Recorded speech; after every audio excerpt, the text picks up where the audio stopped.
నమస్తే. భగవద్గీతలో 18వ అధ్యాయం మోక్ష సన్యాస యోగంలో 23వ శ్లోకం. నియతం సంగరహితం అరాగద్వేషతః కృతం అఫల ప్రేప్సునా కర్మ యత్తత్ సాత్వికముచ్యతే. సో భగవానుడు ముందు 3 శ్లోకాల్లో జ్ఞానము ఈ 3 గుణాలతో ఎలా ఇన్ఫ్లుయెన్స్ అవుతుందో చెప్పారు. ఇప్పుడు కర్మ చెప్తున్నారు. ఈ శ్లోకంలో సాత్విక కర్మ ఎలా ఉంటుందో చెప్తున్నారు. ఏమంటున్నారు? నియతం అంటే ఇది శాస్త్రాలలో చెప్పబడిన కర్మ.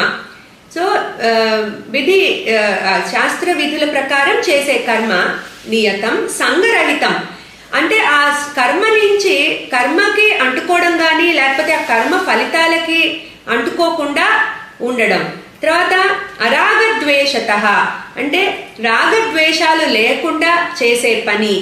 కృతం అంటే పని చేయడము.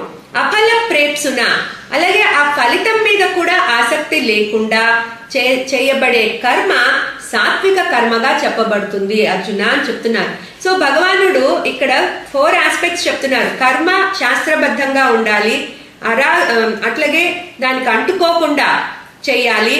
దెన్ అరాగద్వేషత రాగద్వేషాలు లేకుండా చేయాలి, ఫలాసక్తి లేకుండా చేయాలి.